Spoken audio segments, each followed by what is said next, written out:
2 Samuel. 2 Samuel 1. After the death of Saul, when David had returned from defeating the Amalekites, David remained 2 days in Ziklag. On the third day, a man came from Saul's camp with his clothes torn and dirt on his head. When he came to David, he fell to the ground and did obeisance. David said to him, "Where have you come from?" He said to him, "I have escaped from the camp of Israel."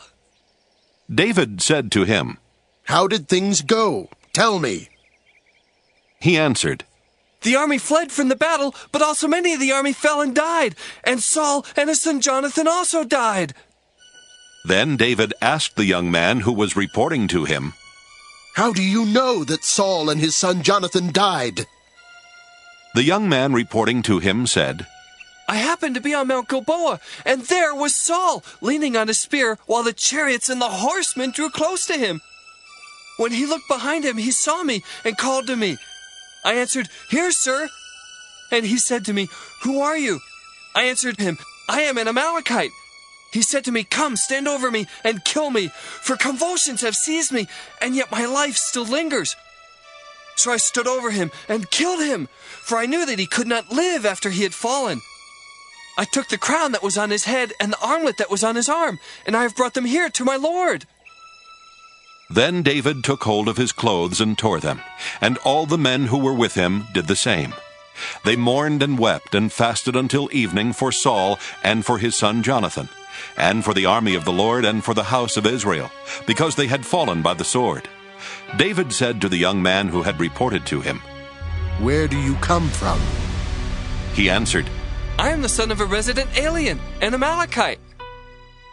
David said to him, "Were you not afraid to lift your hand to destroy the Lord's anointed?" Then David called one of the young men and said, "Come here and strike him down." So he struck him down and he died. David said to him, "Your blood be on your head, for your own mouth has testified against you, saying, 'I have killed the Lord's anointed.'" David intoned this lamentation over Saul and his son Jonathan. He ordered that the song of the bow be taught to the people of Judah. It is written in the book of Jasher. He said, "Your glory, O Israel, lies slain upon your high places. How the mighty have fallen! Tell it not in Gath, proclaim it not in the streets of Ashkelon, or the daughters of the Philistines will rejoice, the daughters of the uncircumcised will exult.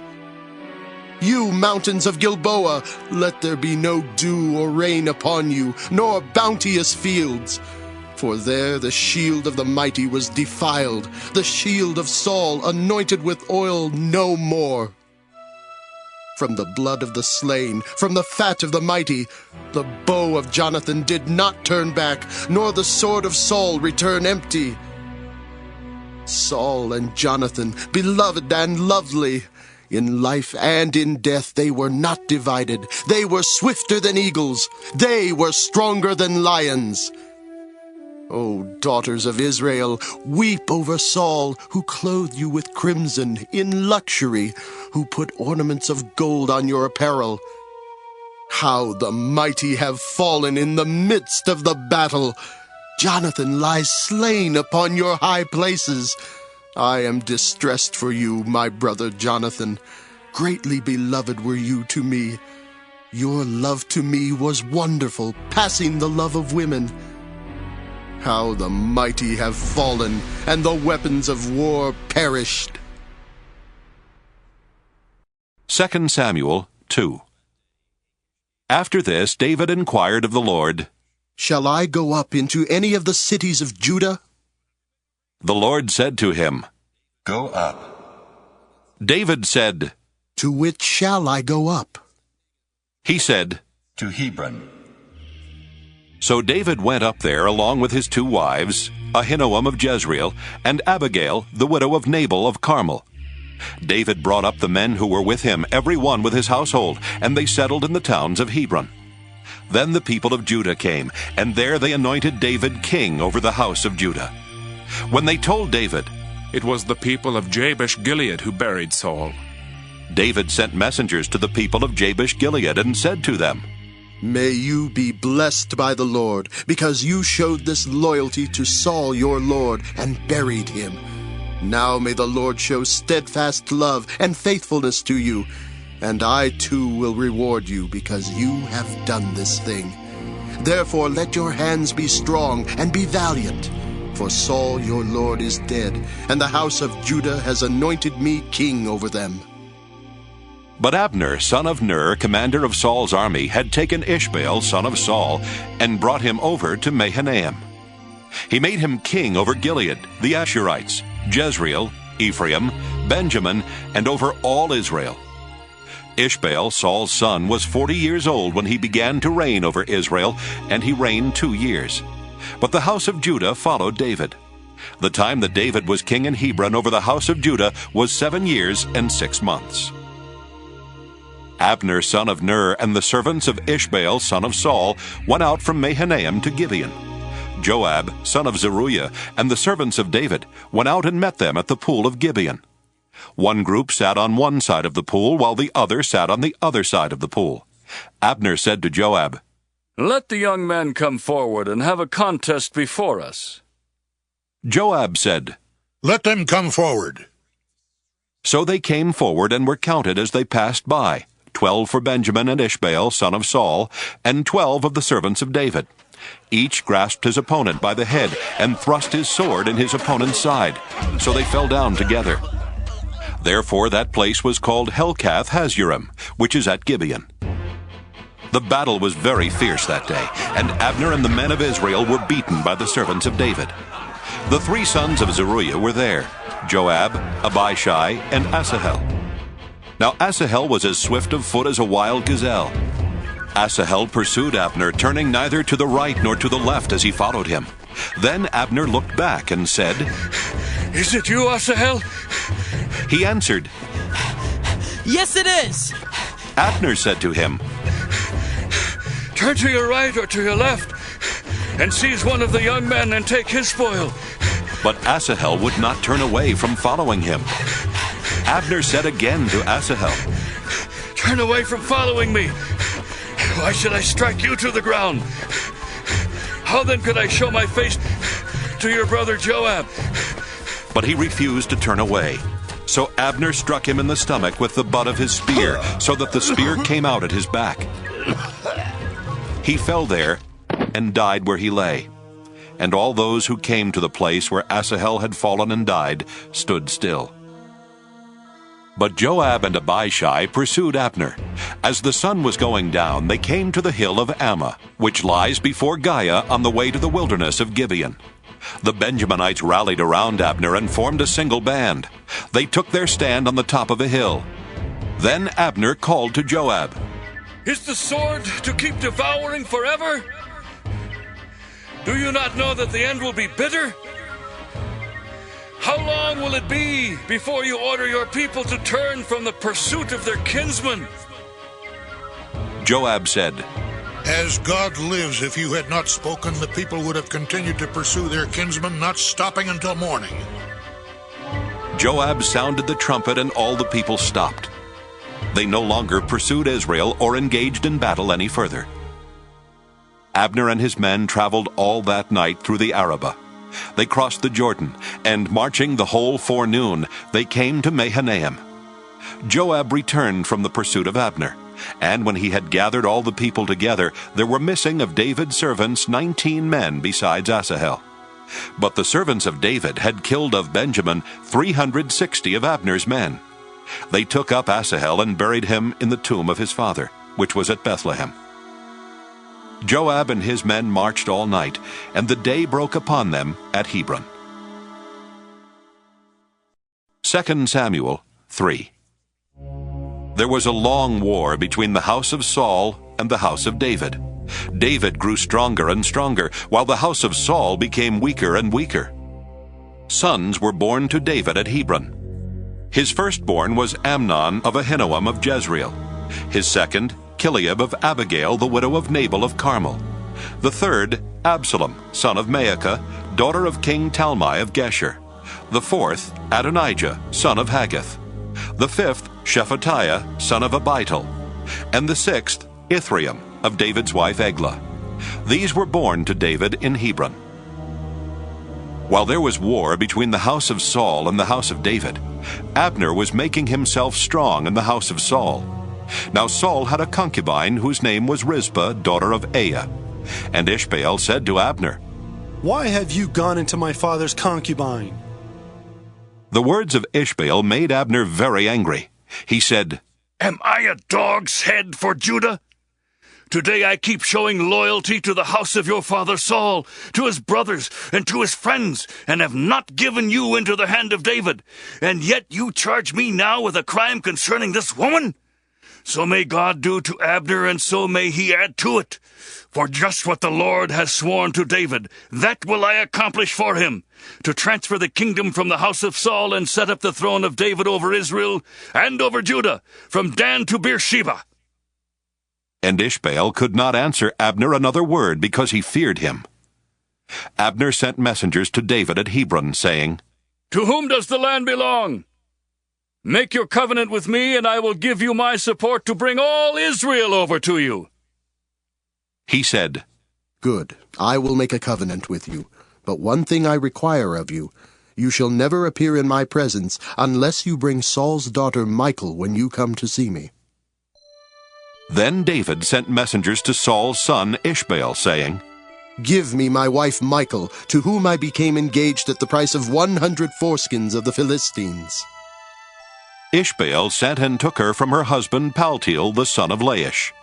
But her husband went with her, weeping as he walked behind her, all the way to Bahurim.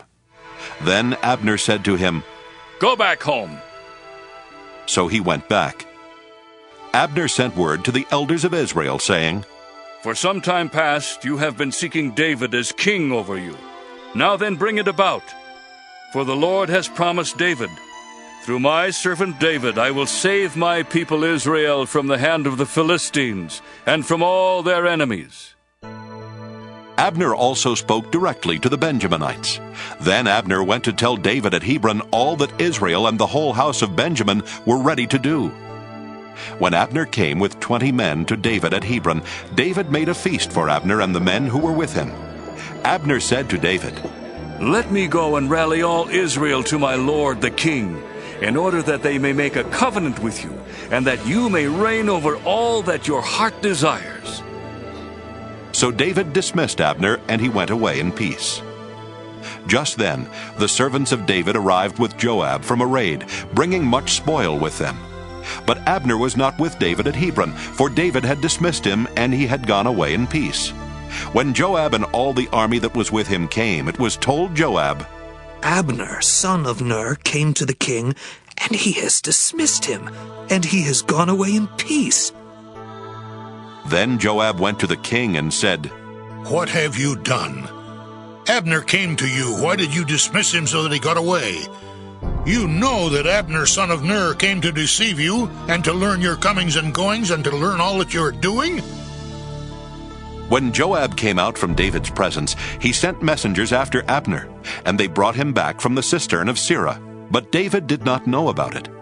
When Abner returned to Hebron, Joab took him aside in the gateway to speak with him privately, and there he stabbed him in the stomach. So he died for shedding the blood of Asahel, Joab's brother. Afterward, when David heard of it, he said, I and my kingdom are forever guiltless before the Lord for the blood of Abner, son of Ner. May the guilt fall on the head of Joab and on all his father's house, and may the house of Joab never be without one who has a discharge, or who is leprous, or who holds a spindle, or who falls by the sword, or who lacks food. So Joab and his brother Abishai murdered Abner, because he had killed their brother Asahel in the battle at Gibeon. Then David said to Joab and to all the people who were with him, Tear your clothes, and put on sackcloth, and mourn over Abner.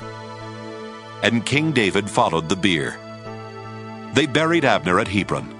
The king lifted up his voice and wept at the grave of Abner, and all the people wept. The king lamented for Abner, saying, Should Abner die as a fool dies?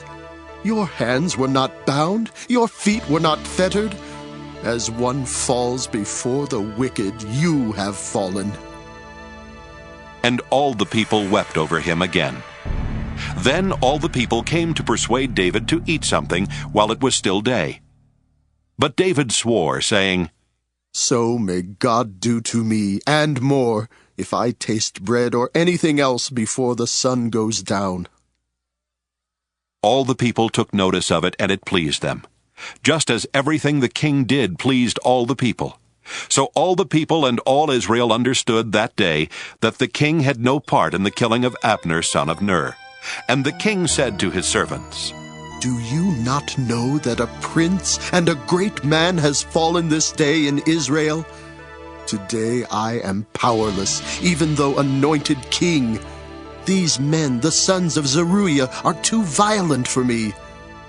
The Lord pay back the one who does wickedly in accordance with his wickedness." 2 Samuel 4. When Saul's son Ishbaal heard that Abner had died at Hebron, his courage failed, and all Israel was dismayed. Saul's son had 2 captains of raiding bands. The name of the one was Baanah, and the name of the other Rechab. They were sons of Rimmon, a Benjaminite from Beeroth, for Beeroth is considered to belong to Benjamin. Now the people of Beeroth had fled to Gittaim, and are there as resident aliens to this day. Saul's son Jonathan had a son who was crippled in his feet.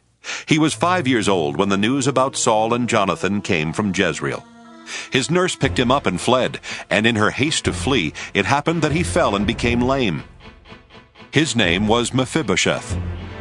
Now the sons of Rimmon the Beerothite, Rechab and Baanah, set out, and about the heat of the day they came to the house of Ishbaal, while he was taking his noonday rest.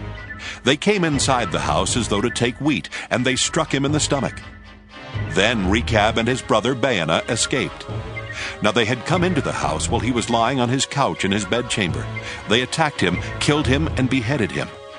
Then they took his head and traveled by way of the Arabah all night long. They brought the head of Ishbaal to David at Hebron, and said to the king, "Here is the head of Ishbaal, son of Saul, your enemy, who sought your life. The Lord has avenged my lord the king this day on Saul and on his offspring."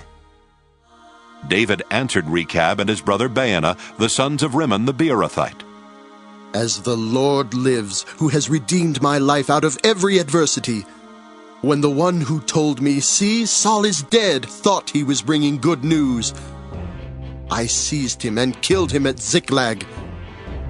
This was the reward I gave him for his news.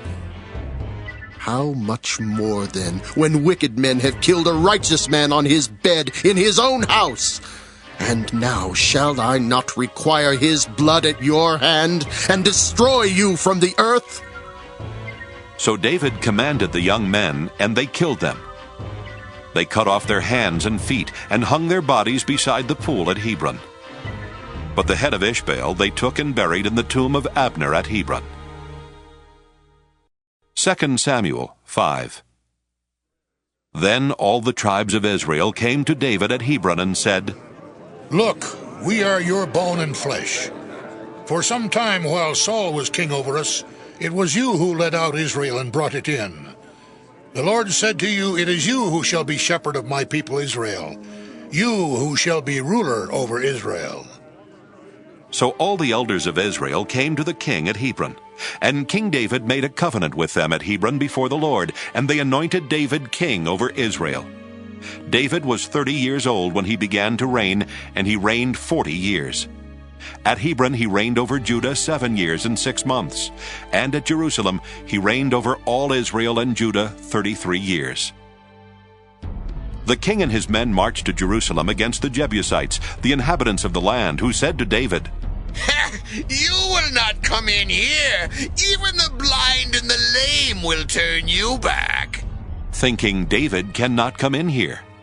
Nevertheless, David took the stronghold of Zion, which is now the city of David. David had said on that day, "Whoever would strike down the Jebusites, let him get up the water shaft to attack the lame and the blind, those whom David hates." Therefore it is said, "The blind and the lame shall not come into the house." David occupied the stronghold and named it the city of David. David built the city all around from the Millo inward. And David became greater and greater, for the Lord, the God of hosts, was with him. King Hiram of Tyre sent messengers to David along with cedar trees and carpenters and masons who built David a house. David then perceived that the Lord had established him king over Israel, and that he had exalted his kingdom for the sake of his people Israel. In Jerusalem, after he came from Hebron, David took more concubines and wives, and more sons and daughters were born to David. These are the names of those who were born to him in Jerusalem: Shemua, Shobab, Nathan, Solomon, Ibhar, Elishua, Nepheg, Japhiah, Elishama, Eliada, and Eliphalet. When the Philistines heard that David had been anointed king over Israel, all the Philistines went up in search of David. But David heard about it and went down to the stronghold. Now the Philistines had come and spread out in the valley of Rephaim. David inquired of the Lord, "Shall I go up against the Philistines? Will you give them into my hand?" The Lord said to David, Go up, for I will certainly give the Philistines into your hand. So David came to Baal Perazim, and David defeated them there. He said, "The Lord has burst forth against my enemies before me like a bursting flood." Therefore that place is called Baal Perazim. The Philistines abandoned their idols there, and David and his men carried them away. Once again the Philistines came up, and were spread out in the valley of Rephaim. When David inquired of the Lord, he said, You shall not go up. Go around to their rear and come upon them opposite the balsam trees. When you hear the sound of marching in the tops of the balsam trees, then be on the alert, for then the Lord has gone out before you to strike down the army of the Philistines. David did just as the Lord had commanded him, and he struck down the Philistines from Geba all the way to Gezer. 2 Samuel 6. David again gathered all the chosen men of Israel, 30,000. David and all the people with him set out and went from Baale, Judah, to bring up from there the ark of God, which is called by the name of the Lord of hosts, who is enthroned on the cherubim. They carried the ark of God on a new cart, and brought it out of the house of Abinadab, which was on the hill. Uzzah and Ahio, the sons of Abinadab, were driving the new cart with the ark of God, and Ahio went in front of the ark. David and all the house of Israel were dancing before the Lord with all their might, with songs and lyres and harps and tambourines and castanets and cymbals. When they came to the threshing floor of Nacon, Uzzah reached out his hand to the ark of God and took hold of it, for the oxen shook it. The anger of the Lord was kindled against Uzzah, and God struck him there because he reached out his hand to the ark, and he died there beside the ark of God. David was angry because the Lord had burst forth with an outburst upon Uzzah. So that place is called Perez Uzzah to this day. David was afraid of the Lord that day. He said, "How can the ark of the Lord come into my care?" So David was unwilling to take the ark of the Lord into his care in the city of David. Instead, David took it to the house of Obed-Edom the Gittite. The ark of the Lord remained in the house of Obed-Edom the Gittite 3 months, and the Lord blessed Obed-Edom and all his household.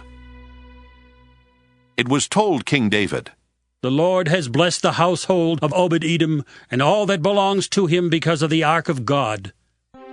So David went and brought up the ark of God from the house of Obed-Edom to the city of David with rejoicing.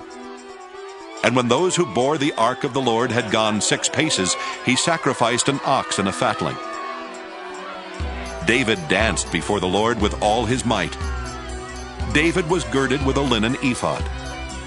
So David and all the house of Israel brought up the ark of the Lord with shouting and with the sound of the trumpet. As the ark of the Lord came into the city of David, Michal, daughter of Saul, looked out of the window and saw King David leaping and dancing before the Lord, and she despised him in her heart. They brought in the ark of the Lord and set it in its place inside the tent that David had pitched for it. And David offered burnt offerings and offerings of well-being before the Lord. When David had finished offering the burnt offerings and the offerings of well-being, he blessed the people in the name of the Lord of hosts, and distributed food among all the people, the whole multitude of Israel, both men and women, to each a cake of bread, a portion of meat, and a cake of raisins. Then all the people went back to their homes. David returned to bless his household, but Michal, the daughter of Saul, came out to meet David and said, "How the king of Israel honored himself today, uncovering himself today before the eyes of his servants' maids, as any vulgar fellow might shamelessly uncover himself." David said to Michal, "It was before the Lord, who chose me in place of your father and all his household, to appoint me as prince over Israel, the people of the Lord, that I have danced before the Lord. I will make myself yet more contemptible than this, and I will be abased in my own eyes. But by the maids of whom you have spoken, by them I shall be held in honor." And Michal, the daughter of Saul, had no child to the day of her death. 2 Samuel 7. Now when the king was settled in his house, and the Lord had given him rest from all his enemies around him, the king said to the prophet Nathan, "See now, I am living in a house of cedar, but the ark of God stays in a tent." Nathan said to the king, "Go, do all that you have in mind, for the Lord is with you." But that same night the word of the Lord came to Nathan. Go and tell my servant David, thus says the Lord, are you the one to build me a house to live in? I have not lived in a house since the day I brought up the people of Israel from Egypt to this day, but I have been moving about in a tent and a tabernacle. Wherever I have moved about among all the people of Israel, did I ever speak a word with any of the tribal leaders of Israel, whom I commanded to shepherd my people Israel, saying, why have you not built me a house of cedar? Now therefore thus you shall say to my servant David, Thus says the Lord of hosts, I took you from the pasture, from following the sheep, to be prince over my people Israel. And I have been with you wherever you went, and have cut off all your enemies from before you. And I will make for you a great name like the name of the great ones of the earth. And I will appoint a place for my people Israel, and will plant them, so that they may live in their own place and be disturbed no more. And evildoers shall afflict them no more, as formerly from the time that I appointed judges over my people Israel. And I will give you rest from all your enemies. Moreover, the Lord declares to you that the Lord will make you a house. When your days are fulfilled and you lie down with your ancestors, I will raise up your offspring after you, who shall come forth from your body, and I will establish his kingdom. He shall build a house for my name, and I will establish the throne of his kingdom forever. I will be a father to him, and he shall be a son to me. When he commits iniquity, I will punish him with a rod such as mortals use, with blows inflicted by human beings. But I will not take my steadfast love from him, as I took it from Saul, whom I put away from before you. Your house and your kingdom shall be made sure forever before me. Your throne shall be established forever. In accordance with all these words and with all this vision, Nathan spoke to David. Then King David went in and sat before the Lord and said, Who am I, O Lord God, and what is my house that you have brought me thus far? And yet this was a small thing in your eyes, O Lord God. You have spoken also of your servant's house for a great while to come. May this be instruction for the people, O Lord God. And what more can David say to you? For you know your servant, O Lord God. Because of your promise and according to your own heart, you have wrought all this greatness, so that your servant may know it. Therefore you are great, O Lord God, for there is no one like you, and there is no God besides you, according to all that we have heard with our ears. Who is like your people, like Israel? Is there another nation on earth whose God went to redeem it as a people and to make a name for himself, doing great and awesome things for them by driving out before his people nations and their gods? And you established your people Israel for yourself, to be your people forever. And you, O Lord, became their God. And now, O Lord God, as for the word that you have spoken concerning your servant and concerning his house, confirm it forever. Do as you have promised.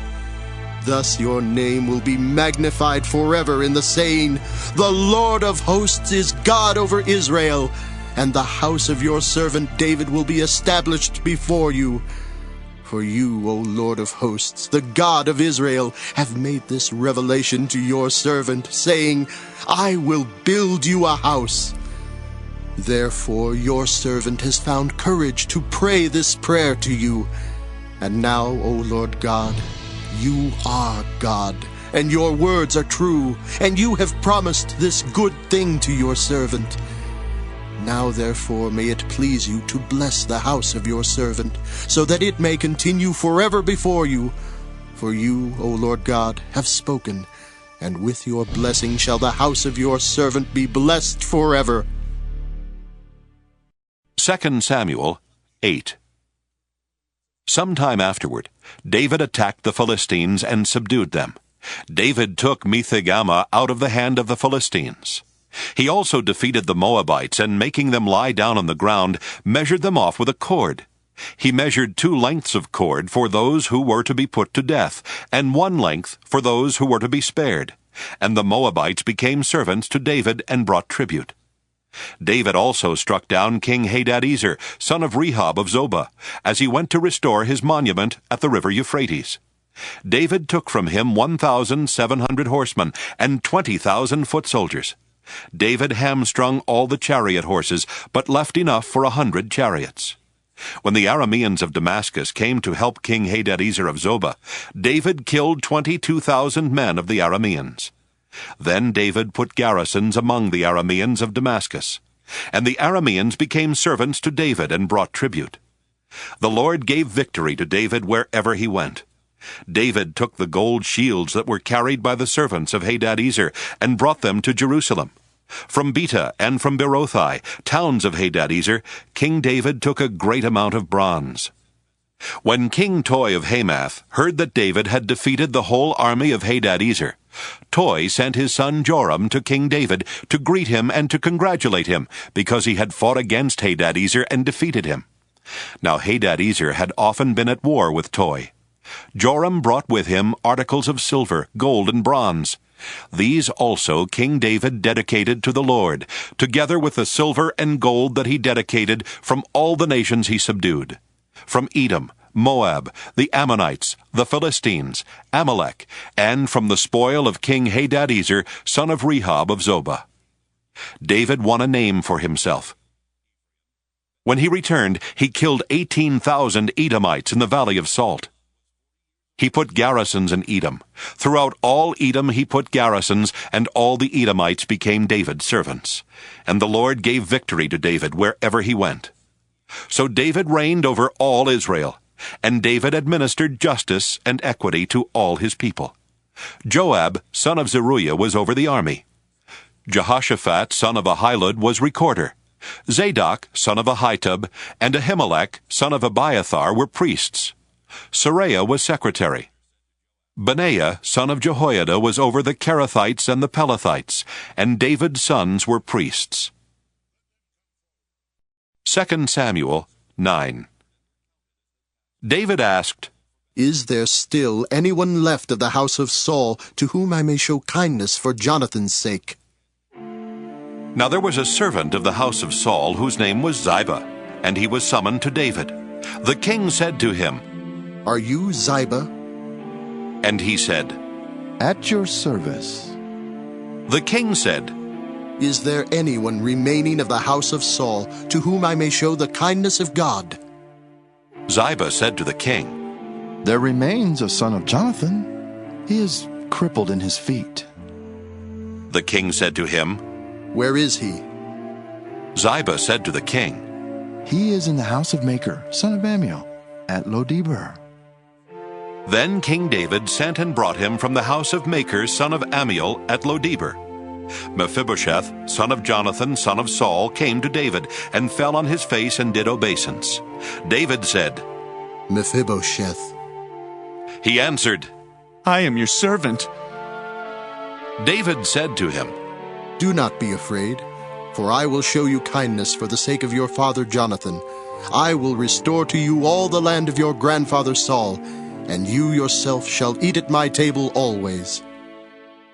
He did obeisance and said, What is your servant, that you should look upon a dead dog such as I?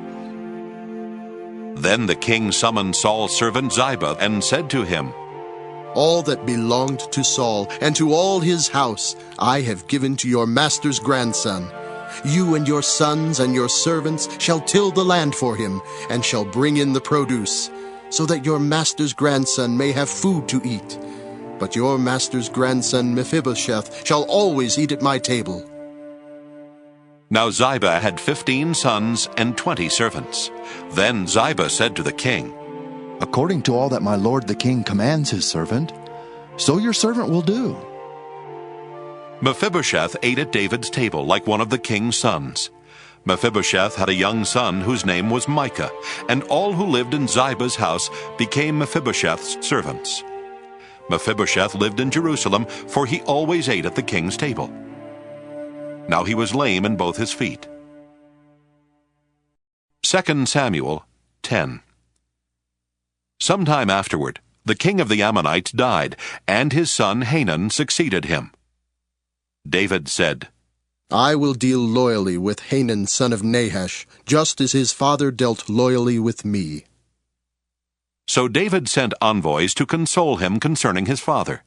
When David's envoys came into the land of the Ammonites, the princes of the Ammonites said to their lord Hanun, Do you really think that David is honoring your father just because he has sent messengers with condolences to you?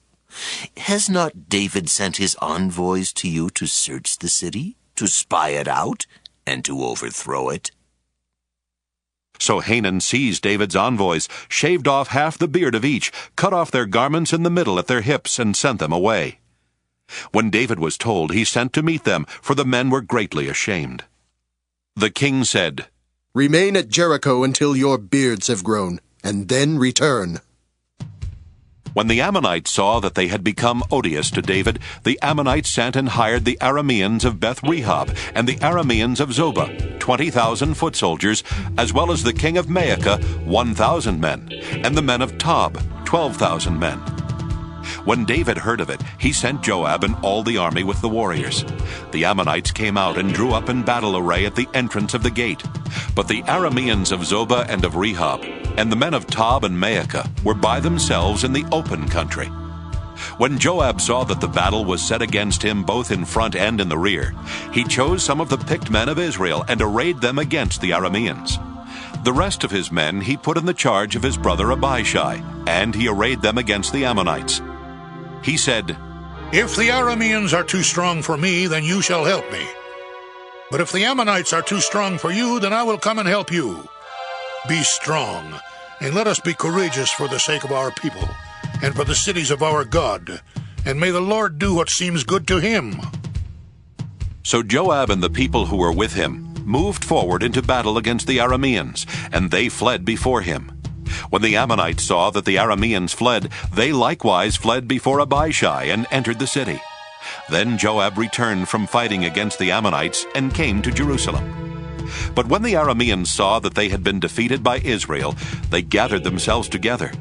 Hadadezer sent and brought out the Arameans who were beyond the Euphrates, and they came to Helam, with Shobak, the commander of the army of Hadadezer, at their head. When it was told David, he gathered all Israel together, and crossed the Jordan, and came to Helam.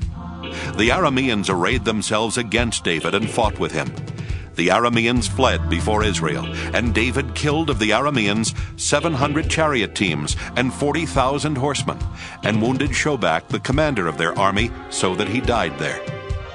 When all the kings who were servants of Hadadezer saw that they had been defeated by Israel, they made peace with Israel. and became subject to them. So the Arameans were afraid to help the Ammonites anymore. 2 Samuel 11.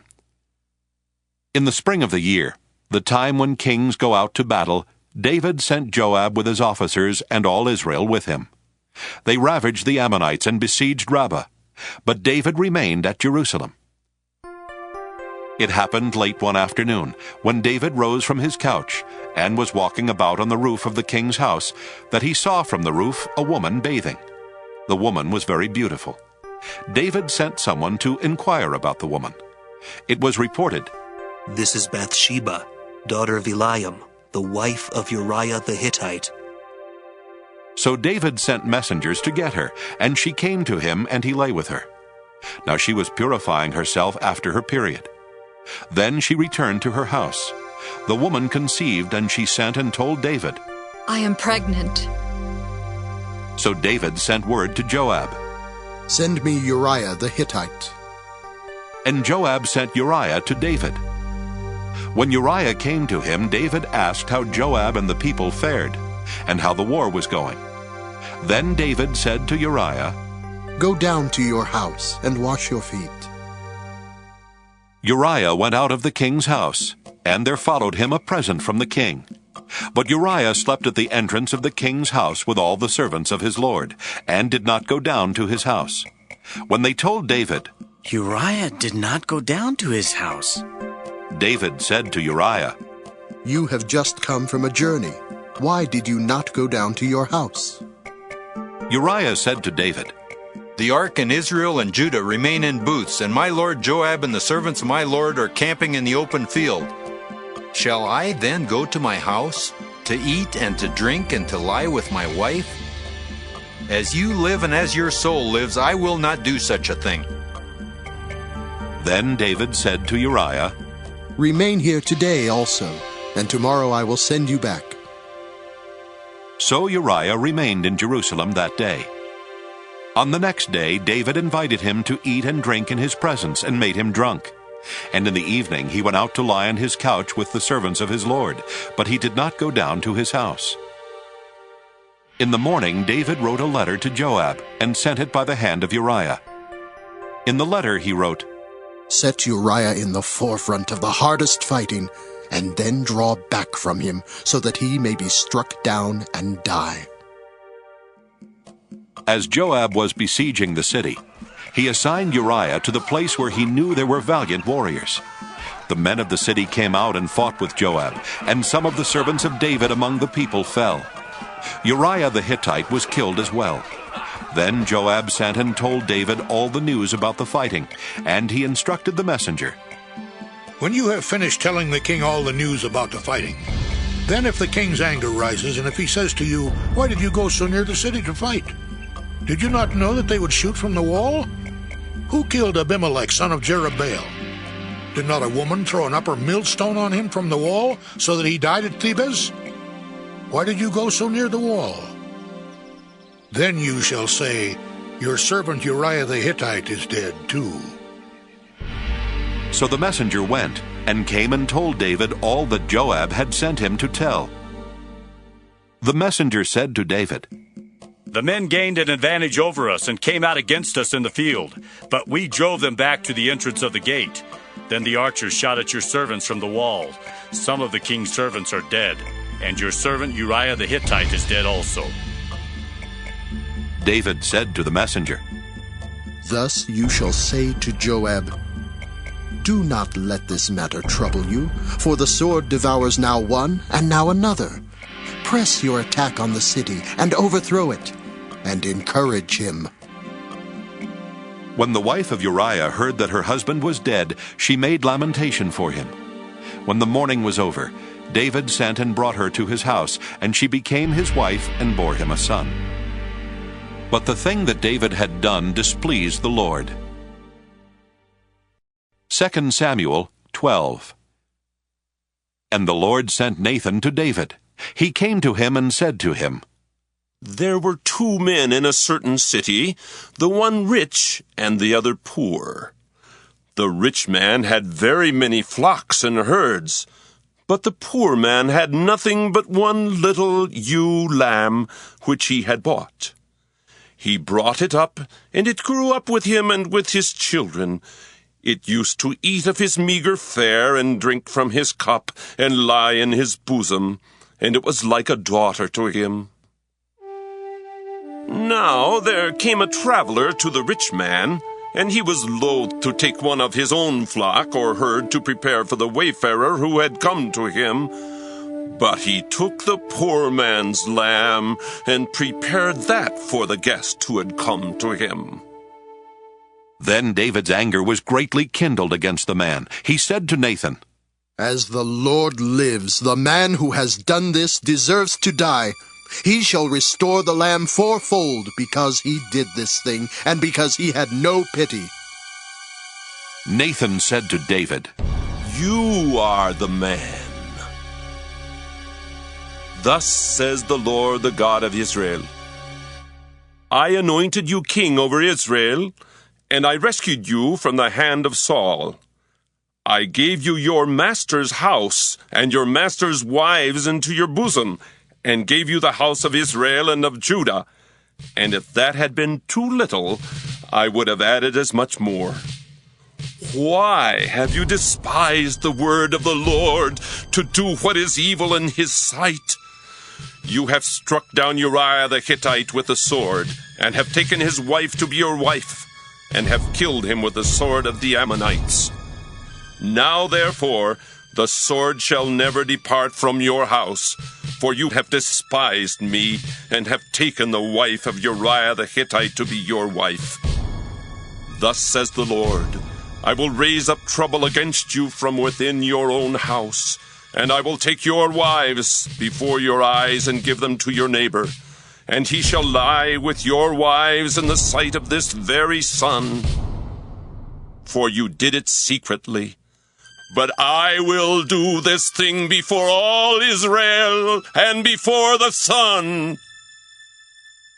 David said to Nathan, "I have sinned against the Lord." Nathan said to David, "Now the Lord has put away your sin. You shall not die. Nevertheless, because by this deed you have utterly scorned the Lord, the child that is born to you shall die." Then Nathan went to his house. The Lord struck the child that Uriah's wife bore to David, and it became very ill. David therefore pleaded with God for the child. David fasted and went in and lay all night on the ground. The elders of his house stood beside him, urging him to rise from the ground, but he would not, nor did he eat food with them. On the seventh day the child died. And the servants of David were afraid to tell him that the child was dead. For they said, "While the child was still alive, we spoke to him, and he did not listen to us. How then can we tell him the child is dead? He may do himself some harm." But when David saw that his servants were whispering together, he perceived that the child was dead. And David said to his servants, "Is the child dead?" They said, "He is dead." Then David rose from the ground, washed, anointed himself, and changed his clothes. He went into the house of the Lord and worshipped. He then went to his own house, and when he asked, they set food before him, and he ate. Then his servant said to him, "What is this thing that you have done? You fasted and wept for the child while it was alive, but when the child died, you rose and ate food." He said, "While the child was still alive, I fasted and wept. For I said, who knows, the Lord may be gracious to me, and the child may live. But now he is dead. Why should I fast? Can I bring him back again? I shall go to him, but he will not return to me." Then David consoled his wife Bathsheba, and went to her, and lay with her. And she bore a son, and he named him Solomon. The Lord loved him, and sent a message by the prophet Nathan. So he named him Jedediah, because of the Lord.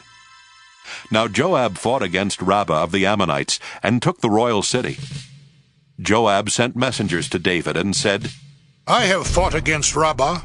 Moreover, I have taken the water city.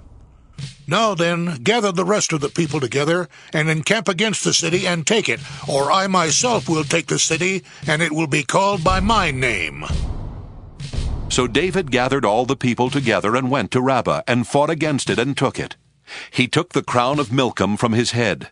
The weight of it was a talent of gold, and in it was a precious stone, and it was placed on David's head. He also brought forth the spoil of the city, a very great amount. He brought out the people who were in it, and set them to work with saws and iron picks and iron axes, or sent them to the brickworks. Thus he did to all the cities of the Ammonites. Then David and all the people returned to Jerusalem. 2 Samuel 13. Some time passed. David's son Absalom had a beautiful sister whose name was Tamar, and David's son Amnon fell in love with her. Amnon was so tormented that he made himself ill because of his sister Tamar, for she was a virgin, and it seemed impossible to Amnon to do anything to her. But Amnon had a friend whose name was Jonadab, the son of David's brother Shimeah, and Jonadab was a very crafty man. He said to him, "O son of the king, why are you so haggard morning after morning? Will you not tell me?" Amnon said to him, I love Tamar, my brother Absalom's sister. Jonadab said to him, "Lie down on your bed and pretend to be ill. And when your father comes to see you, say to him, 'Let my sister Tamar come and give me something to eat, and prepare the food in my sight, so that I may see it and eat it from her hand.'" So Amnon lay down and pretended to be ill.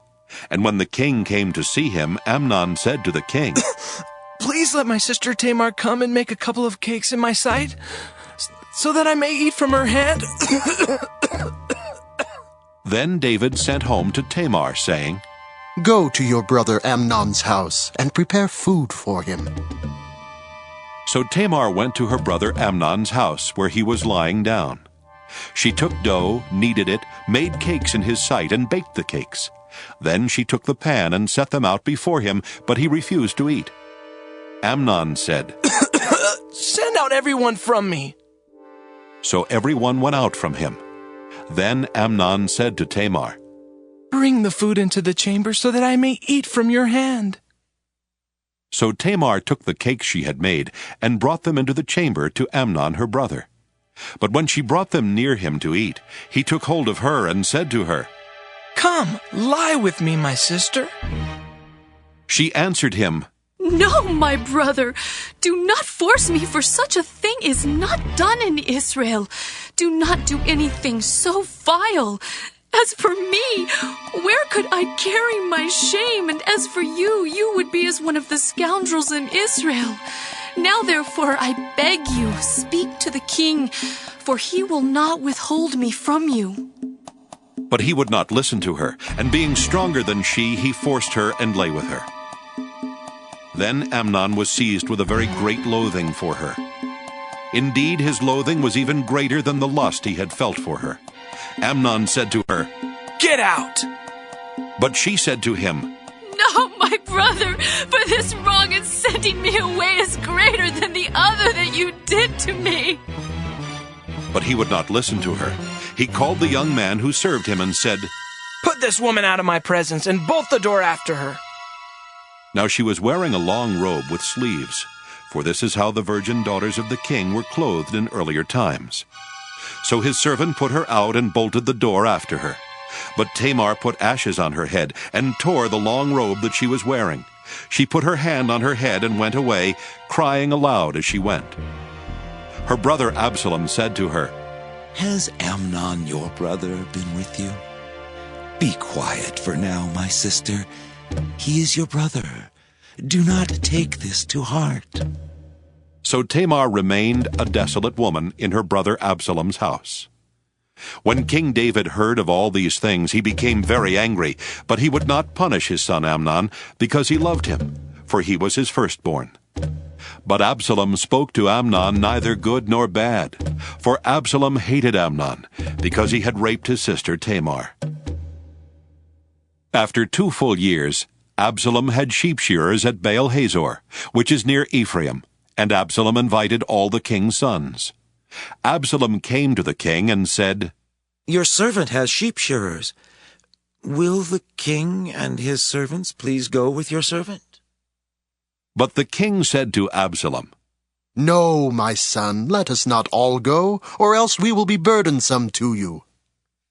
He pressed him, but he would not go, but gave him his blessing. Then Absalom said, "If not, please, let my brother Amnon go with us." The king said to him, "Why should he go with you?" But Absalom pressed him until he let Amnon and all the king's sons go with him. Absalom made a feast like a king's feast. Then Absalom commanded his servants, "Watch when Amnon's heart is merry with wine, and when I say to you, 'Strike Amnon,' then kill him.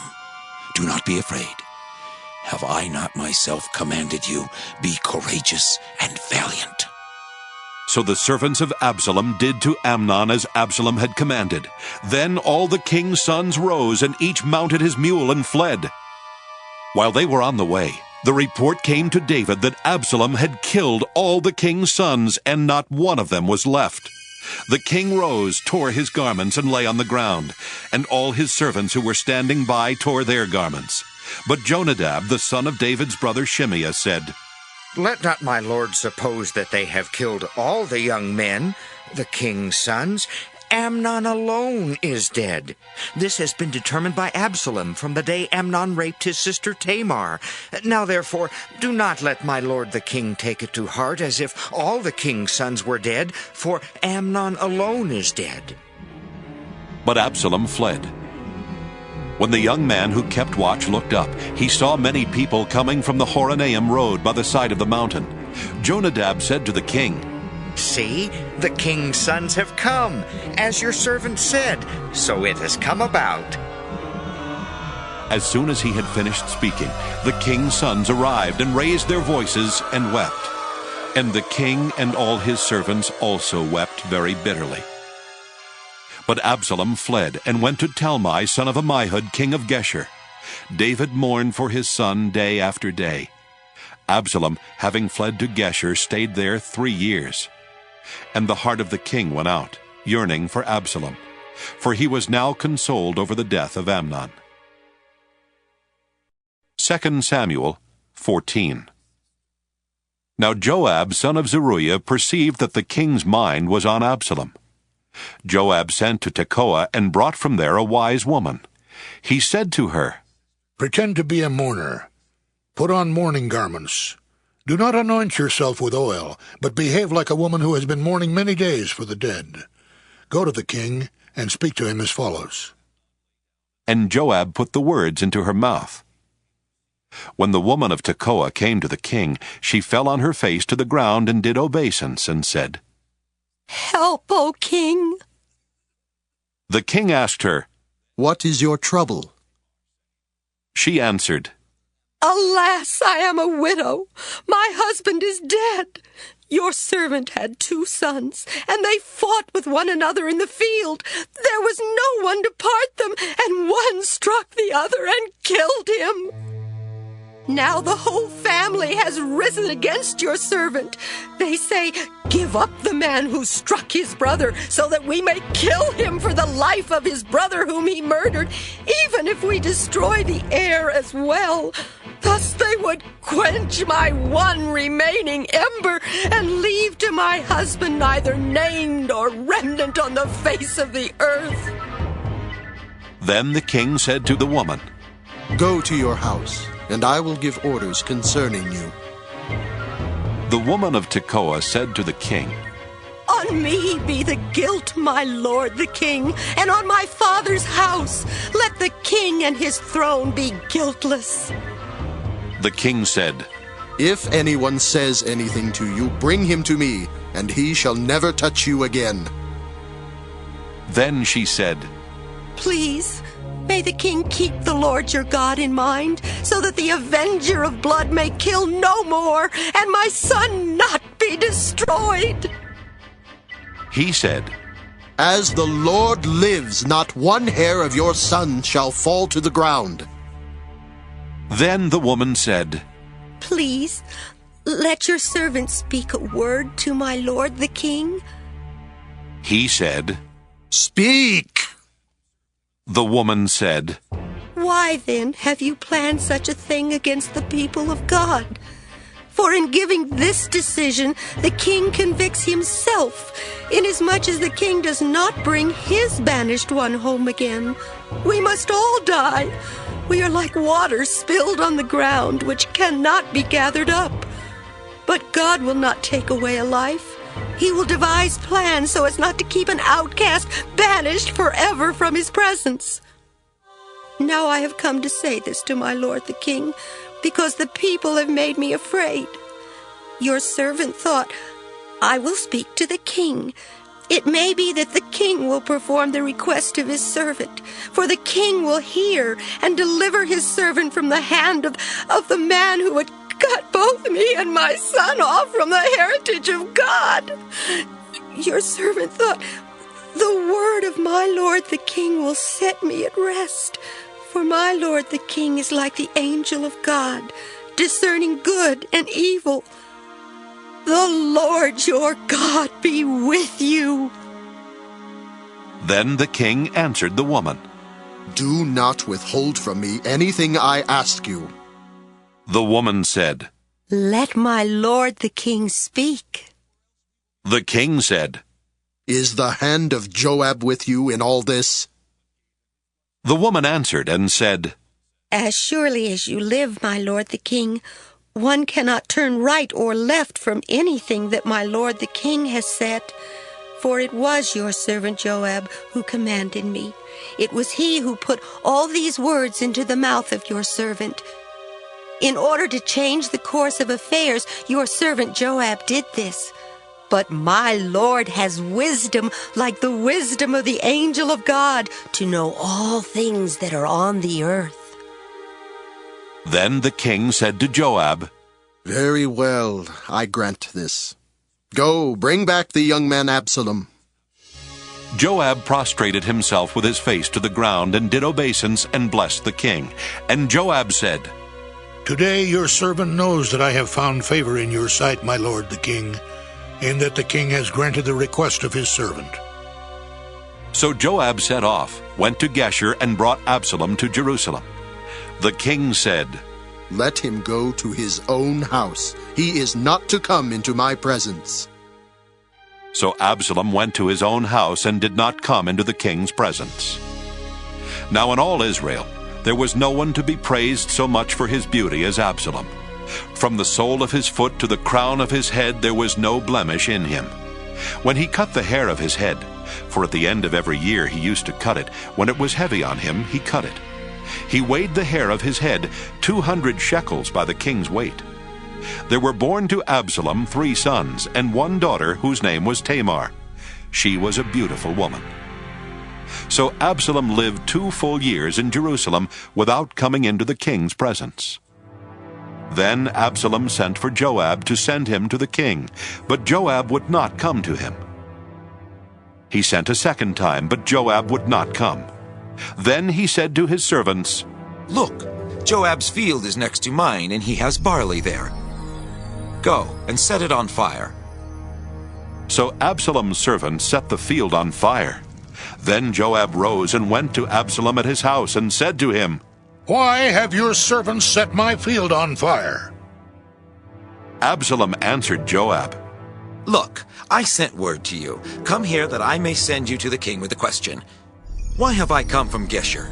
It would be better for me to be there still. Now let me go into the king's presence. If there is guilt in me, let him kill me. Then Joab went to the king and told him, and he summoned Absalom. So he came to the king and prostrated himself with his face to the ground before the king. And the king kissed Absalom. 2 Samuel 15. After this, Absalom got himself a chariot and horses and 50 men to run ahead of him. Absalom used to rise early and stand beside the road into the gate, and when anyone brought a suit before the king for judgment, Absalom would call out and say, "From what city are you?"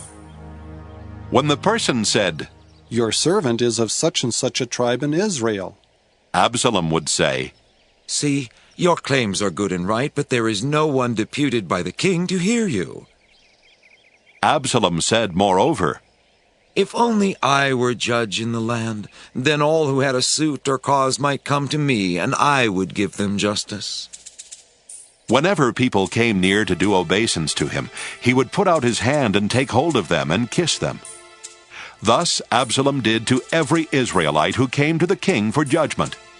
So Absalom stole the hearts of the people of Israel.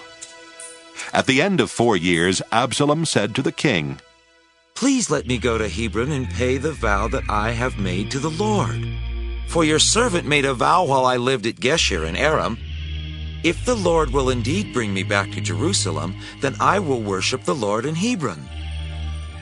The king said to him, "Go in peace." So he got up and went to Hebron.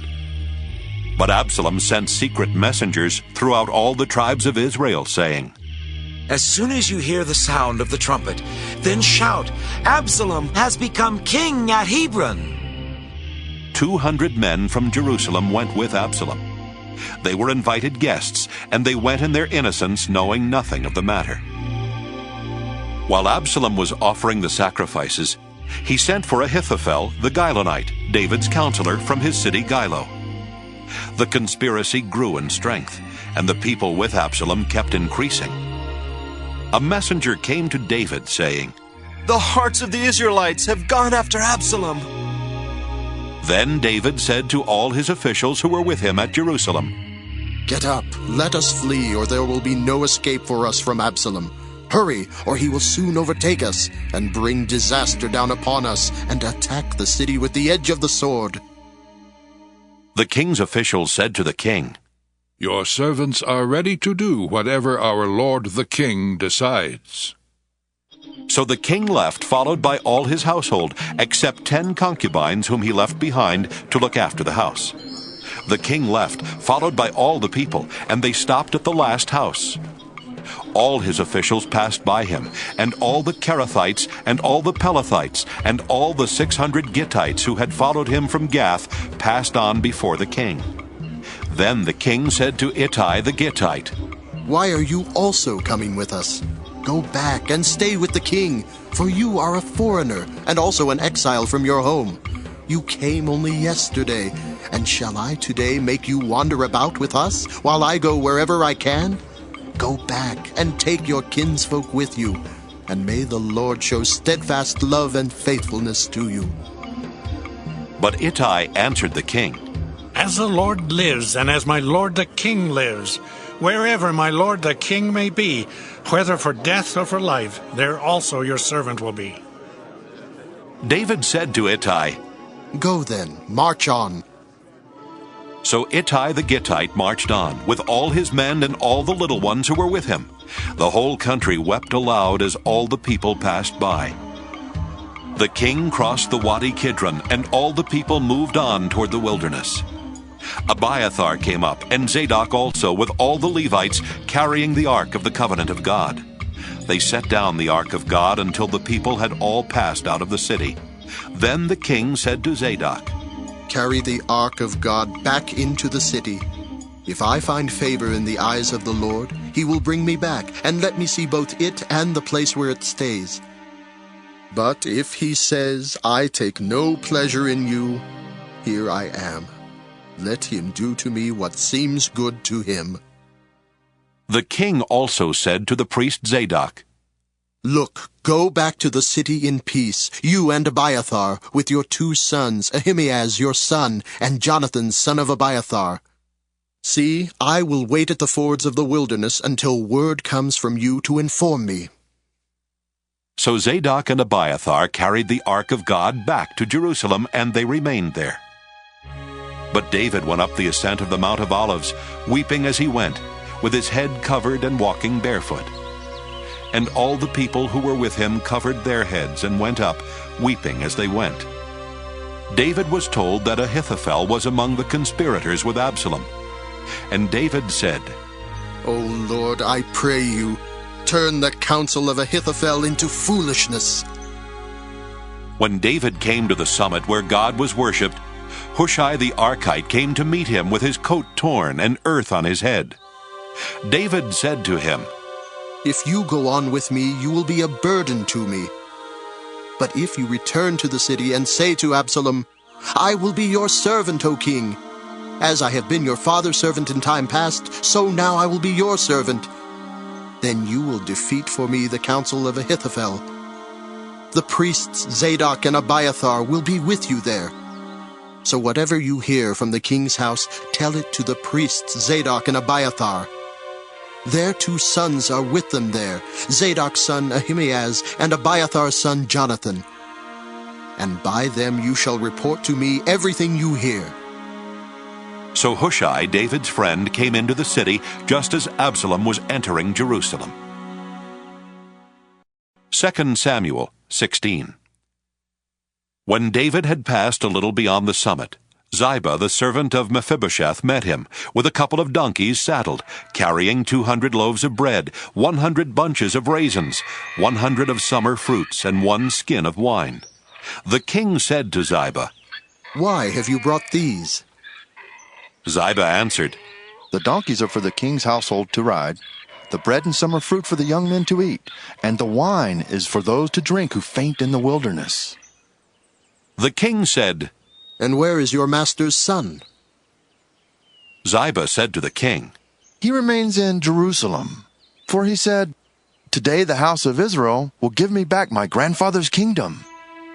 Then the king said to Ziba, All that belonged to Mephibosheth is now yours. Ziba said, I do obeisance. Let me find favor in your sight, my lord the king. When King David came to Bahurim, a man of the family of the house of Saul came out, whose name was Shimei, son of Gera. He came out cursing. He threw stones at David and at all the servants of King David. Now all the people and all the warriors were on his right and on his left.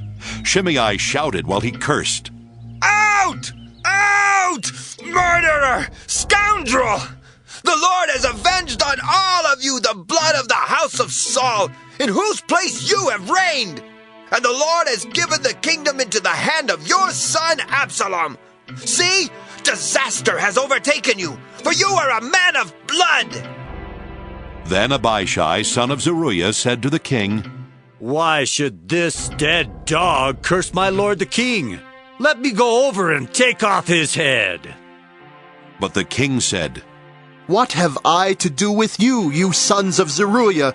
If he is cursing because the Lord has said to him, Curse David, who then shall say, Why have you done so? David said to Abishai and to all his servants, My own son seeks my life. How much more now may this Benjaminite? Let him alone, and let him curse, for the Lord has bidden him. It may be that the Lord will look on my distress, and the Lord will repay me with good for this cursing of me today. So David and his men went on the road, while Shimei went along on the hillside opposite him, and cursed as he went, throwing stones and flinging dust at him. The king and all the people who were with him arrived weary at the Jordan, and there he refreshed himself. Now Absalom and all the Israelites came to Jerusalem. Ahithophel was with him. When Hushai the Archite, David's friend, came to Absalom, Hushai said to Absalom, Long live the king! Long live the king! Absalom said to Hushai, Is this your loyalty to your friend? Why did you not go with your friend? Hushai said to Absalom, No, but the one whom the Lord and this people and all the Israelites have chosen, his I will be, and with him I will remain. Moreover, whom should I serve? Should it not be his son? Just as I have served your father, so I will serve you. Then Absalom said to Ahithophel, Give us your counsel. What shall we do? Ahithophel said to Absalom, Go into your father's concubines, the ones he has left to look after the house, and all Israel will hear that you have made yourself odious to your father, and the hands of all who are with you will be strengthened." So they pitched a tent for Absalom upon the roof, and Absalom went into his father's concubines in the sight of all Israel. Now in those days the counsel that Ahithophel gave was as if one consulted the oracle of God. So all the counsel of Ahithophel was esteemed, both by David and by Absalom. 2 Samuel 17. Moreover Ahithophel said to Absalom, "Let me choose 12,000 men, and I will set out and pursue David tonight. I will come upon him while he is weary and discouraged, and throw him into a panic, and all the people who are with him will flee. I will strike down only the king, and I will bring all the people back to you, as a bride comes home to her husband. You seek the life of only one man, and all the people will be at peace." The advice pleased Absalom and all the elders of Israel. Then Absalom said, "Call Hushai the Archite also, and let us hear too what he has to say." When Hushai came to Absalom, Absalom said to him, "This is what Ahithophel has said. Shall we do as he advises? If not, you tell us." Then Hushai said to Absalom, "This time the counsel that Ahithophel has given is not good." Hushai continued, "You know that your father and his men are warriors, and that they are enraged like a bear robbed of her cubs in the field. Besides, your father is expert in war. He will not spend the night with the troops. Even now he has hidden himself in one of the pits or in some other place. And when some of our troops fall at the first attack, whoever hears it will say, 'There has been a slaughter among the troops who follow Absalom.' Then even the valiant warrior, whose heart is like the heart of a lion, will utterly melt with fear. For all Israel knows that your father is a warrior, and that those who are with him are valiant warriors. But my counsel is that all Israel be gathered to you, from Dan to Beersheba, like the sand by the sea for multitude, and that you go to battle in person. So we shall come upon him in whatever place he may be found, and we shall light on him, as the dew falls on the ground, and he will not survive, nor will any of those with him. If he withdraws into a city, then all Israel will bring ropes to that city, and we shall drag it into the valley, until not even a pebble is to be found there." Absalom and all the men of Israel said, "The counsel of Hushai the Archite is better than the counsel of Ahithophel." For the Lord had ordained to defeat the good counsel of Ahithophel, so that the Lord might bring ruin on Absalom.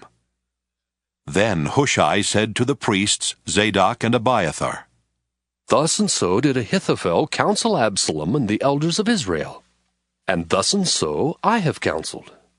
Therefore send quickly and tell David, 'Do not lodge tonight at the fords of the wilderness, but by all means cross over. Otherwise the king and all the people who are with him will be swallowed up.'"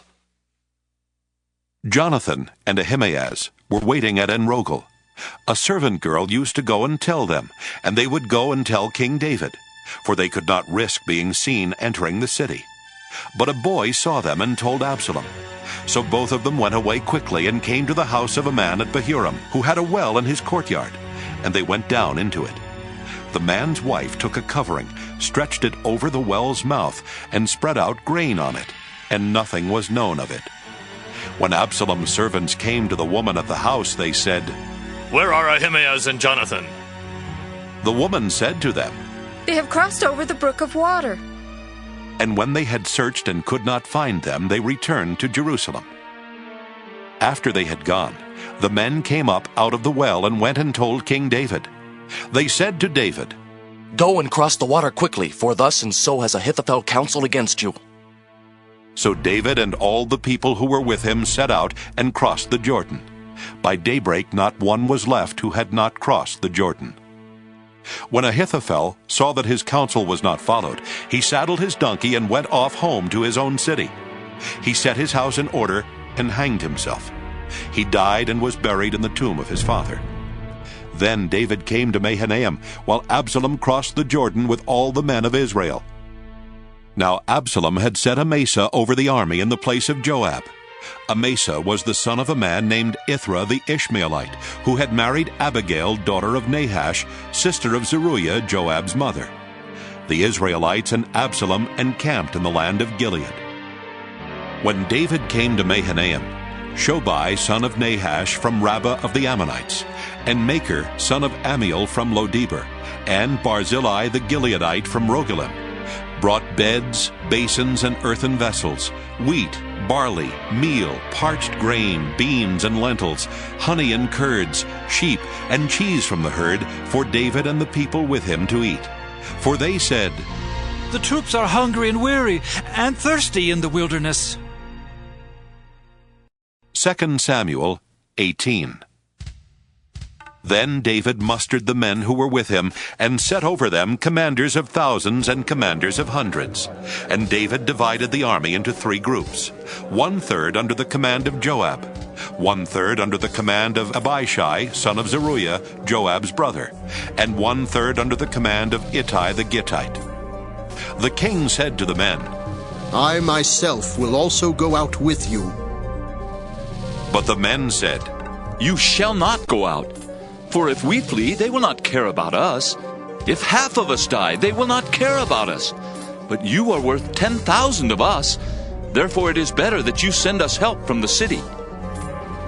The king said to them, "Whatever seems best to you, I will do." So the king stood at the side of the gate while the army marched out by hundreds and by thousands. The king ordered Joab and Abishai and Ittai, saying, "Deal gently for my sake with the young man Absalom." And all the people heard when the king gave orders to all the commanders concerning Absalom. So the army went out into the field against Israel, and the battle was fought in the forest of Ephraim. The men of Israel were defeated there by the servants of David, and the slaughter there was great on that day, 20,000 men. The battle spread over the face of all the country, and the forest claimed more victims that day than the sword. Absalom happened to meet the servants of David. Absalom was riding on his mule, and the mule went under the thick branches of a great oak. His head caught fast in the oak, and he was left hanging between heaven and earth, while the mule that was under him went on. A man saw it and told Joab, "I saw Absalom hanging in an oak." Joab said to the man who told him, "What? You saw him? Why then did you not strike him there to the ground? I would have been glad to give you 10 pieces of silver and a belt." But the man said to Joab, "Even if I felt in my hand the weight of 1,000 pieces of silver, I would not raise my hand against the king's son. For in our hearing the king commanded you and Abishai and Ittai, saying, 'For my sake, protect the young man Absalom.'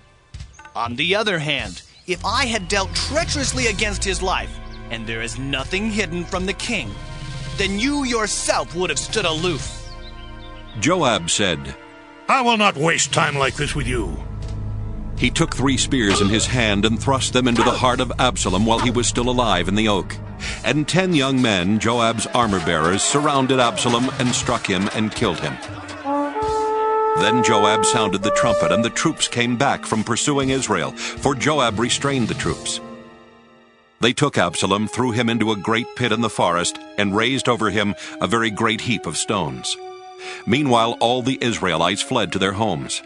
Now Absalom in his lifetime had taken and set up for himself a pillar that is in the king's valley. For he said, "I have no son to keep my name in remembrance." He called the pillar by his own name.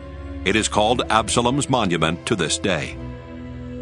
Then Ahimaaz, son of Zadok, said, "Let me run and carry tidings to the king that the Lord has delivered him from the power of his enemies."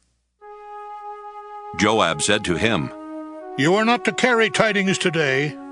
You may carry tidings another day, but today you shall not do so, because the king's son is dead." Then Joab said to a Cushite, "Go, tell the king what you have seen." The Cushite bowed before Joab and ran. Then Ahimaaz, son of Zadok, said again to Joab, "Come what may, let me also run after the Cushite." And Joab said, "Why will you run, my son, seeing that you have no reward for the tidings?" Come what may, he said. I will run. So he said to him, Run! Then Ahimaaz ran by the way of the plain and outran the Cushite. Now David was sitting between the two gates. The sentinel went up to the roof of the gate by the wall, and when he looked up, he saw a man running alone. The sentinel shouted and told the king. The king said, If he is alone, there are tidings in his mouth. He kept coming and drew near. Then the sentinel saw another man running, and the sentinel called to the gatekeeper and said, See, another man running alone. The king said, He also is bringing tidings. The sentinel said, I think the running of the first one is like the running of Ahimaaz, son of Zadok. The king said, He is a good man and comes with good tidings. Then Ahimaaz cried out to the king. All is well! He prostrated himself before the king with his face to the ground and said, Blessed be the Lord your God, who has delivered up the men who raised their hand against my lord the king. The king said, Is it well with the young man Absalom? Ahimaaz answered, When Joab sent your servant, I saw a great tumult, but I do not know what it was. The king said, Turn aside and stand here. So he turned aside and stood still. Then the Cushite came, and the Cushite said, Good tidings for my lord the king. For the Lord has vindicated you this day, delivering you from the power of all who rose up against you. The king said to the Cushite, Is it well with the young man Absalom? The Cushite answered, May the enemies of my lord the king, and all who rise up to do your harm, be like that young man. The king was deeply moved, and went up to the chamber over the gate, and wept. And as he went, he said, Oh, my son Absalom, my son Absalom. Would I had died instead of you, oh Absalom, my son, my son. 2 Samuel 19. It was told Joab, The king is weeping and mourning for Absalom. So the victory that day was turned into mourning for all the troops. For the troops heard that day, The king is grieving for his son. The troops stole into the city that day as soldiers steal in who are ashamed when they flee in battle. The king covered his face, and the king cried with a loud voice, Oh, my son Absalom, oh Absalom, my son, my son. Then Joab came into the house of the king and said, Today you have covered with shame the faces of all your officers who have saved your life today, and the lives of your sons and your daughters, and the lives of your wives and your concubines, for love of those who hate you, and for hatred of those who love you. You have made it clear today that commanders and officers are nothing to you. For I perceive that if Absalom were alive and all of us were dead today, then you would be pleased. So go out at once and speak kindly to your servants. For I swear by the Lord, if you do not go, not a man will stay with you this night. And this will be worse for you than any disaster that has come upon you from your youth until now. Then the king got up and took his seat in the gate. The troops were all told, See, the king is sitting in the gate. And all the troops came before the king. Meanwhile, all the Israelites had fled to their homes. All the people were disputing throughout all the tribes of Israel, saying, The king delivered us from the hand of our enemies and saved us from the hand of the Philistines. And now he has fled out of the land because of Absalom. But Absalom, whom we anointed over us, is dead in battle. Now therefore, why do you say nothing about bringing the king back? King David sent this message to the priests Zadok and Abiathar. Say to the elders of Judah, Why should you be the last to bring the king back to his house? The talk of all Israel has come to the king. You are my kin, you are my bone and my flesh. Why then should you be the last to bring back the king? and say to Amasa, Are you not my bone and my flesh? So may God do to me, and more, if you are not the commander of my army from now on, in place of Joab. Amasa swayed the hearts of all the people of Judah as one, and they sent word to the king. Return, both you and all your servants. So the king came back to the Jordan, and Judah came to Gilgal to meet the king and to bring him over the Jordan. Shimei, son of Gera the Benjaminite from Bahurim, hurried to come down with the people of Judah to meet King David. With him were 1,000 people from Benjamin. And Ziba, the servant of the house of Saul, with his 15 sons and his 20 servants, rushed down to the Jordan ahead of the king, while the crossing was taking place, to bring over the king's household and to do his pleasure. Shimei, son of Gera, fell down before the king as he was about to cross the Jordan, and said to the king, May my lord not hold me guilty, or remember how your servant did wrong on the day my lord the king left Jerusalem. May the king not bear it in mind, for your servant knows that I have sinned. Therefore, see, I have come this day, the first of all the house of Joseph, to come down to meet my lord the king. Abishai, son of Zeruiah, answered, Shall not Shimei be put to death for this, because he cursed the Lord's anointed? But David said, What have I to do with you, you sons of Zeruiah, that you should today become an adversary to me? Shall anyone be put to death in Israel this day? For do I not know that I am this day king over Israel? The king said to Shimei, You shall not die. And the king gave him his oath. Mephibosheth, grandson of Saul, came down to meet the king. He had not taken care of his feet or trimmed his beard or washed his clothes from the day the king left until the day he came back in safety. When he came from Jerusalem to meet the king said to him, Why did you not go with me, Mephibosheth? He answered, My lord, O king, my servant deceived me. For your servant said to him, Saddle a donkey for me so that I may ride on it and go with the king. For your servant is lame. He has slandered your servant to my lord the king. But my lord the king is like the angel of God. Do therefore what seems good to you. For all my father's house were doomed to death before my lord the king. But you set your servant among those who eat at your table. What further right have I than to appeal to the king? The king said to him, Why speak any more of your affairs? I have decided. You and Ziba shall divide the land. Mephibosheth said to the king, Let him take it all, since my lord the king has arrived home safely. Now Barzillai the Gileadite had come down from Rogelim. He went on with the king to the Jordan, to escort him over the Jordan. Barzillai was a very aged man, 80 years old. He had provided the king with food while he stayed at Mahanaim, for he was a very wealthy man. The king said to Barzillai, Come over with me, and I will provide for you in Jerusalem at my side. But Barzillai said to the king, How many years have I still to live that I should go up with the king to Jerusalem? Today I am 80 years old. Can I discern what is pleasant and what is not? Can your servant taste what he eats or what he drinks? Can I still listen to the voice of singing men and singing women? Why then should your servant be an added burden to my lord the king? Your servant will go a little way over the Jordan with the king.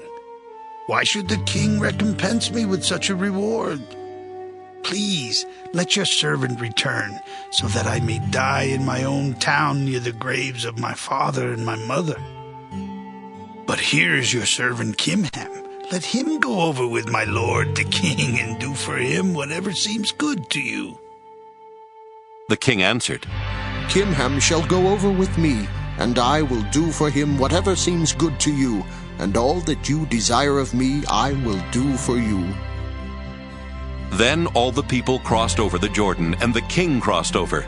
The king kissed Barzillai and blessed him, and he returned to his own home. The king went on to Gilgal, and Kimham went on with him. All the people of Judah and also half the people of Israel brought the king on his way. Then all the people of Israel came to the king and said to him, Why have our kindred, the people of Judah, stolen you away and brought the king and his household over the Jordan, and all David's men with him? All the people of Judah answered the people of Israel, Because the king is near of kin to us. Why then are you angry over this matter? Have we eaten it all at the king's expense? Or has he given us any gift? But the people of Israel answered the people of Judah, We have 10 shares in the king, and in David also we have more than you. Why then did you despise us? Were we not the first to speak of bringing back our king? But the words of the people of Judah were fiercer than the words of the people of Israel. 2 Samuel 20. Now a scoundrel named Sheba, son of Bichri, a Benjaminite, happened to be there. He sounded the trumpet and cried out, We have no portion in David, no share in the son of Jesse. Everyone to your tents, O Israel! So all the people of Israel withdrew from David and followed Sheba, son of Bichri. But the people of Judah followed their king steadfastly from the Jordan to Jerusalem. David came to his house at Jerusalem, and the king took the 10 concubines whom he had left to look after the house, and put them in a house under guard, and provided for them, but did not go into them. So they were shut up until the day of their death, living as if in widowhood. Then the king said to Amasa, Call the men of Judah together to me within 3 days, and be here yourself. So Amasa went to summon Judah, but he delayed beyond the set time that had been appointed him. David said to Abishai, Now Sheba, son of Bichri, will do us more harm than Absalom. Take your Lord's servants and pursue him, or he will find fortified cities for himself and escape from us. Joab's men went out after him, along with the Kerethites, the Pelethites, and all the warriors. They went out from Jerusalem to pursue Sheba, son of Bichri. When they were at the large stone that is in Gibeon, Amasa came to meet them. Now Joab was wearing a soldier's garment, and over it was a belt with a sword in its sheath fastened at his waist. As he went forward, it fell out. Joab said to Amasa, Is it well with you, my brother? And Joab took Amasa by the beard with his right hand to kiss him. But Amasa did not notice the sword in Joab's hand. Joab struck him in the belly, so that his entrails poured out on the ground, and he died. He did not strike a second blow. Then Joab and his brother Abishai pursued Sheba, son of Bichri. And one of Joab's men took his stand by Amasa and said, Whoever favors Joab and whoever is for David, let him follow Joab. Amasa lay wallowing in his blood on the highway, and the man saw that all the people were stopping. Since he saw that all who came by him were stopping, he carried Amasa from the highway into a field and threw a garment over him. Once he was removed from the highway, all the people went on after Joab to pursue Sheba, son of Bichri. Sheba passed through all the tribes of Israel to Abel of Bethmaachah, and all the Bichrites assembled and followed him inside. Joab's forces came and besieged him in Abel of Bethmaachah. They threw up a siege ramp against the city, and it stood against the rampart. Joab's forces were battering the wall to break it down. Then a wise woman called from the city, Listen! Listen! Tell Joab, come here. I want to speak to you. He came near her, and the woman said, Are you Joab? He answered, I am. Then she said to him, Listen to the words of your servant.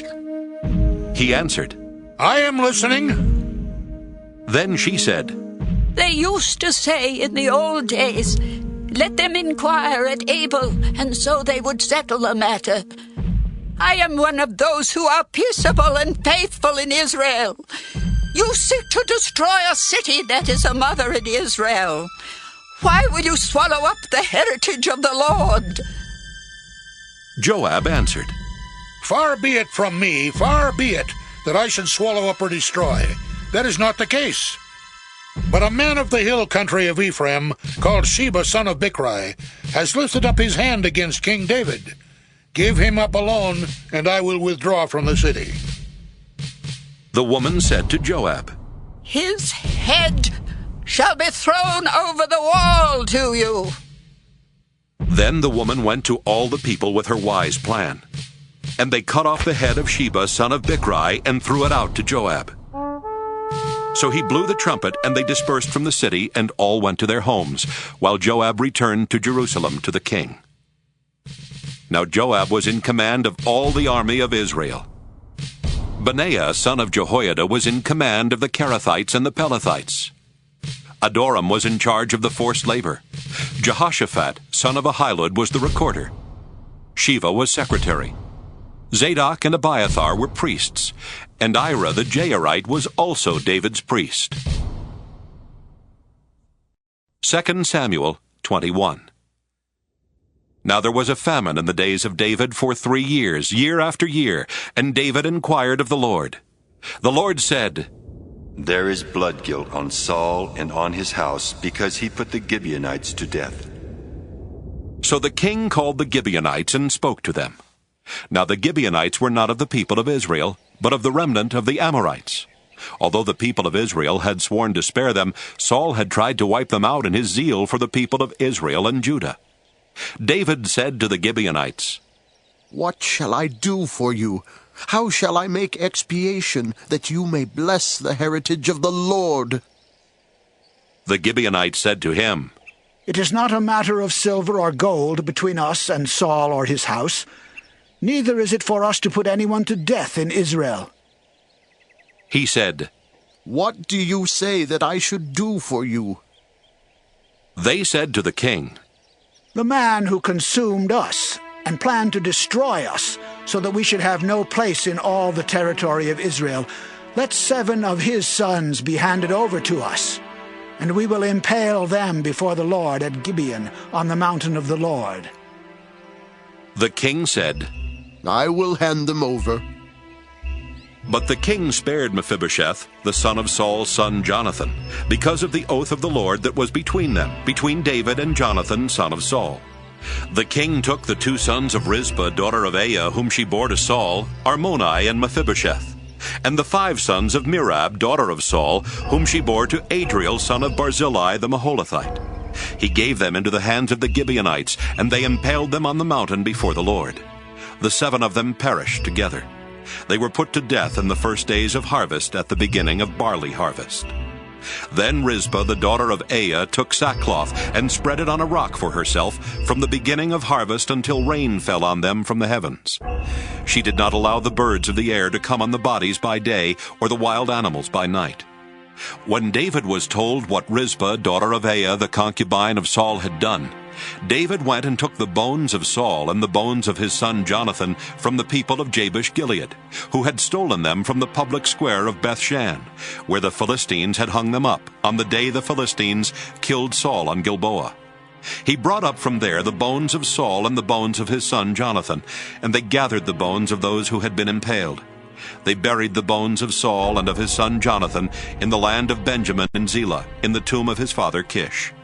They did all that the king commanded. After that, God heeded supplications for the land.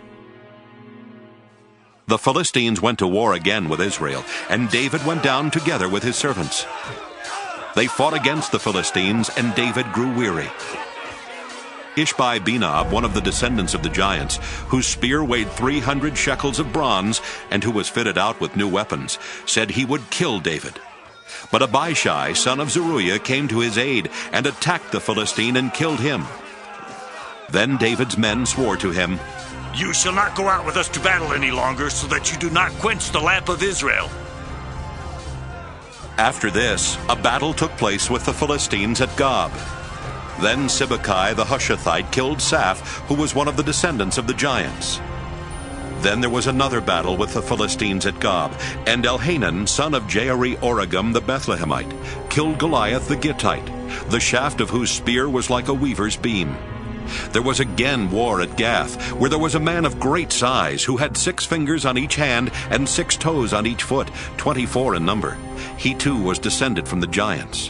When he taunted Israel, Jonathan, son of David's brother Shimei, killed him. These 4 were descended from the giants in Gath. They fell by the hands of David and his servants. 2 Samuel 22.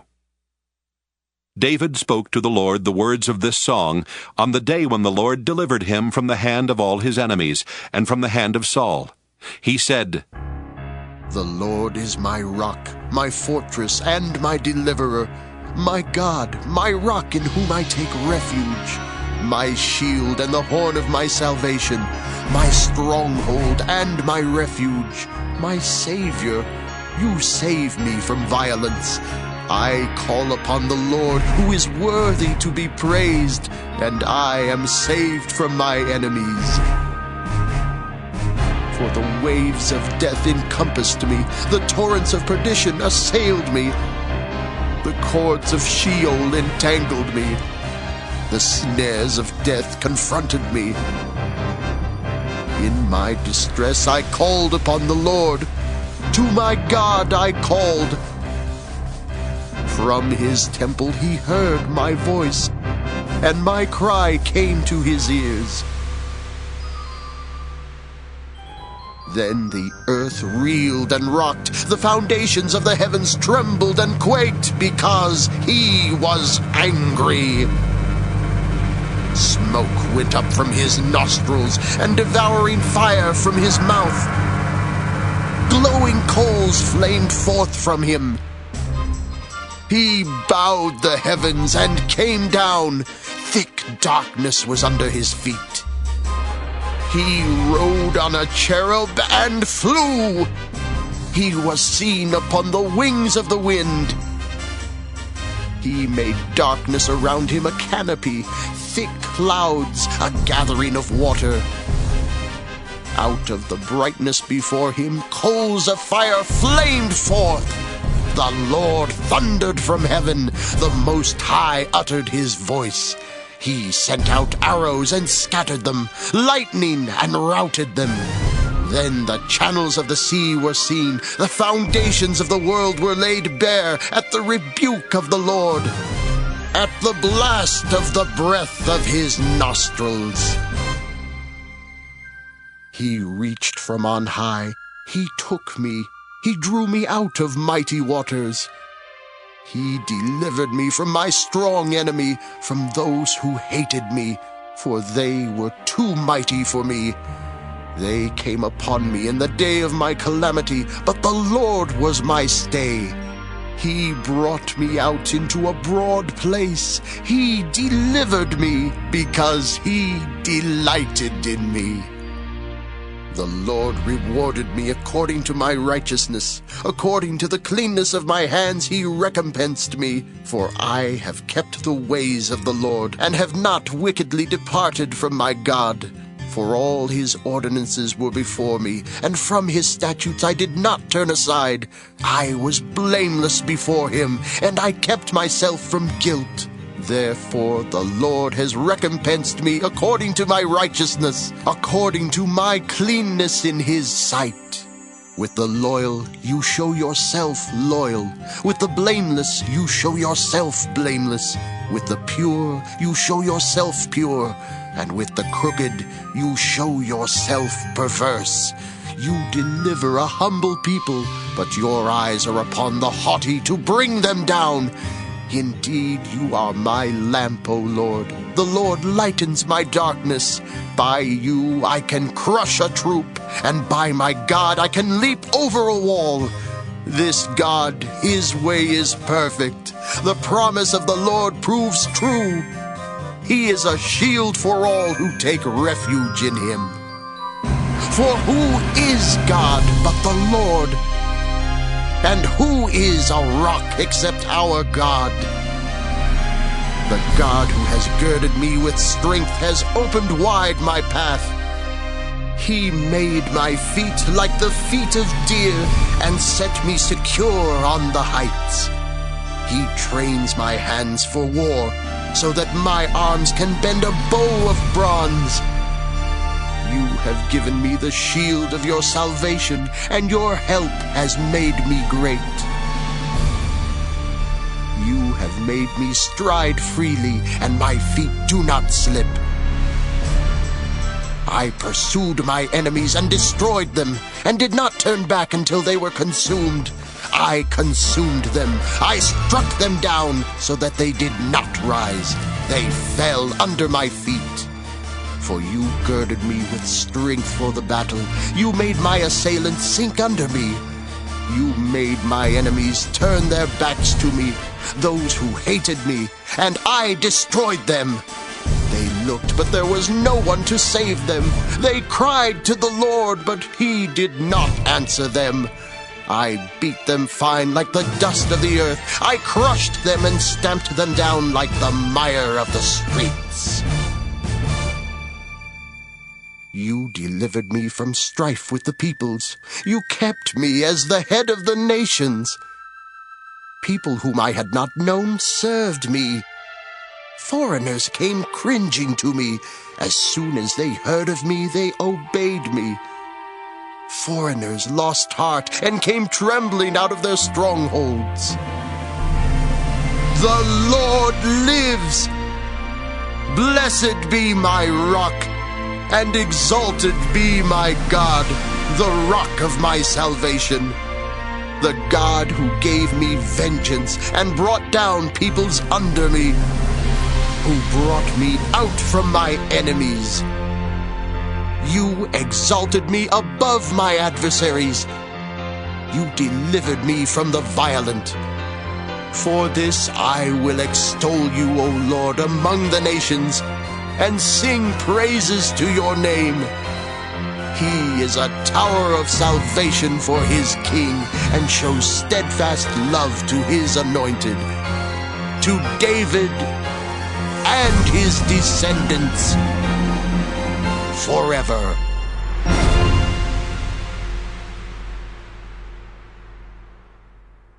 Second Samuel 23. Now these are the last words of David. The oracle of David, son of Jesse, the oracle of the man whom God exalted, the anointed of the God of Jacob, the favorite of the strong one of Israel. The Spirit of the Lord speaks through me. His word is upon my tongue. The God of Israel has spoken. The Rock of Israel has said to me, one who rules over people justly, ruling in the fear of God, is like the light of morning, like the sun rising on a cloudless morning, gleaming from the rain on the grassy land. Is not my house like this with God? For he has made with me an everlasting covenant, ordered in all things and secure. Will he not cause to prosper all my help and my desire? But the godless are all like thorns that are thrown away, for they cannot be picked up with the hand. To touch them one uses an iron bar or the shaft of a spear, and they are entirely consumed in fire on the spot. These are the names of the warriors whom David had. Josheb-Basshebeth, a Tekemonite. He was chief of the three. He wielded his spear against 800 whom he killed at one time. Next to him among the three warriors was Eleazar, son of Dodo, son of Ahohai. He was with David when they defied the Philistines, who were gathered there for battle. The Israelites withdrew, but he stood his ground. He struck down the Philistines until his arm grew weary, though his hand clung to the sword. The Lord brought about a great victory that day. Then the people came back to him, but only to strip the dead. Next to him was Shammah, son of Agi the Hararite. The Philistines gathered together at Lehi, where there was a plot of ground full of lentils, and the army fled from the Philistines. But he took his stand in the middle of the plot, defended it, and killed the Philistines, and the Lord brought about a great victory. Towards the beginning of harvest, 3 of the 30 chiefs went down to join David at the cave of Adullam, while a band of Philistines was encamped in the valley of Rephaim. David was then in the stronghold, and the garrison of the Philistines was then at Bethlehem. David said longingly, "Oh, that someone would give me water to drink from the well of Bethlehem that is by the gate." Then the 3 warriors broke through the camp of the Philistines, drew water from the well of Bethlehem that was by the gate, and brought it to David. But he would not drink of it. He poured it out to the Lord, for he said, The Lord forbid that I should do this. Can I drink the blood of the men who went at the risk of their lives? Therefore he would not drink it. The 3 warriors did these things. Now Abishai, son of Zeruiah, the brother of Joab, was chief of the 30. With his spear he fought against 300 men and killed them and won a name beside the 3. He was the most renowned of the 30 and became their commander, but he did not attain to the 3. Benaiah, son of Jehoiada, was a valiant warrior from Kabzeel, a doer of great deeds. He struck down 2 sons of Ariel of Moab. He also went down and killed a lion in a pit on a day when snow had fallen, and he killed an Egyptian, a handsome man. The Egyptian had a spear in his hand, but Benaiah went against him with a staff, snatched the spear out of the Egyptian's hand, and killed him with his own spear. Such were the things Benaiah, son of Jehoiada, did, and won a name beside the 3 warriors. He was renowned among the 30, but he did not attain to the 3. And David put him in charge of his bodyguard. Among the 30 were Asahel, brother of Joab, Elhanan, son of Dodo of Bethlehem, Shammah of Harod, Eliakah of Harod, Helaz the Paltite, Ira, son of Ikesh of Tekoa, Abiezer of Anathoth, Mabunai the Hushathite, Zalmon the Ahohite, Maharai of Netophah, Heleb, son of Baanah of Netophah, Ittai, son of Ribai of Gibeah of the Benjaminites, Benaiah of Pirathon, Hiddai of the torrents of Gaash, Abialban the Arbathite, Asmaveth of Bahurim, Eliabah of Shaalbon, the sons of Jashan, Jonathan, son of Shammah the Hararite, Ahiam, son of Sharar the Hararite, Eliphalet, son of Ahasbai of Maacah, Eliam, son of Ahithophel the Gilonite, Hezro of Carmel, Pearai the Arbite, Igal, son of Nathan of Zobah, Bani the Gadite, Zelek the Ammonite, Naharai of Beeroth, the armor-bearer of Joab, son of Zeruiah, Ira the Ithrite, Gareb the Ithrite, Uriah the Hittite, 37 in all. 2 Samuel 24. Again the anger of the Lord was kindled against Israel, and he incited David against them, saying, Go, count the people of Israel and Judah. So the king said to Joab and the commanders of the army who were with him, Go through all the tribes of Israel, from Dan to Beersheba, and take a census of the people, so that I may know how many there are. But Joab said to the king, May the Lord your God increase the number of the people 100-fold, while the eyes of my lord the king can still see it. But why does my lord the king want to do this? But the king's word prevailed against Joab and the commanders of the army. So Joab and the commanders of the army went out from the presence of the king to take a census of the people of Israel. They crossed the Jordan and began from Aroer and from the city that is in the middle of the valley toward Gad and on to Jazer. Then they came to Gilead and to Kadesh in the land of the Hittites. And they came to Dan, and from Dan they went around to Sidon, and came to the fortress of Tyre, and to all the cities of the Hivites and Canaanites. And they went out to the Negeb of Judah at Beersheba. So when they had gone through all the land, they came back to Jerusalem at the end of 9 months and 20 days. Joab reported to the king the number of those who had been recorded. In Israel there were 800,000 soldiers able to draw the sword, and those of Judah were 500,000. But afterward David was stricken to the heart because he had numbered the people. David said to the Lord, I have sinned greatly in what I have done. But now, O Lord, I pray you, take away the guilt of your servant, for I have done very foolishly. When David rose in the morning, the word of the Lord came to the prophet Gad, David's seer, saying, Go and say to David, Thus says the Lord, 3 things I offer you. Choose one of them, and I will do it to you. So Gad came to David and told him. He asked him, Shall 3 years of famine come to you on your land? Or will you flee 3 months before your foes while they pursue you? Or shall there be 3 days pestilence in your land?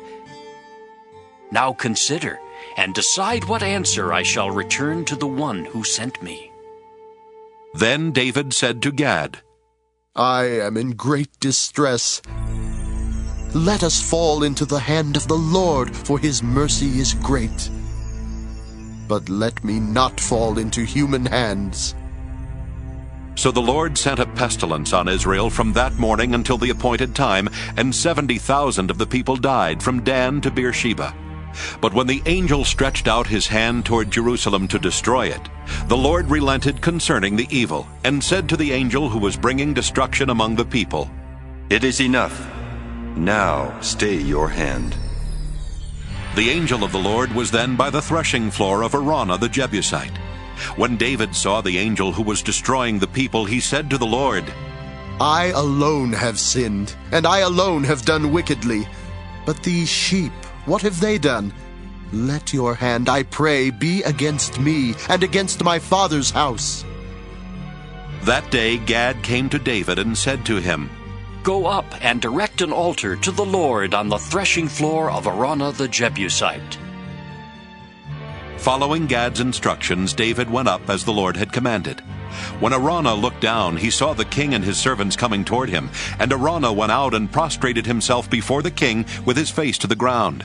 Araunah said, Why has my lord the king come to his servant? David said, To buy the threshing floor from you, in order to build an altar to the Lord, so that the plague may be averted from the people.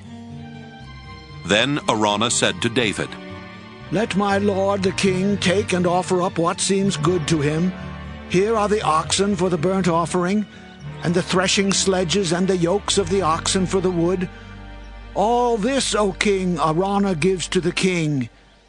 And Araunah said to the king, May the Lord your God respond favorably to you. But the king said to Araunah, No, but I will buy them from you for a price. I will not offer burnt offerings to the Lord my God that cost me nothing. So David bought the threshing floor and the oxen for 50 shekels of silver. David built there an altar to the Lord, and offered burnt offerings and offerings of well-being. So the Lord answered his supplication for the land, and the plague was averted from Israel.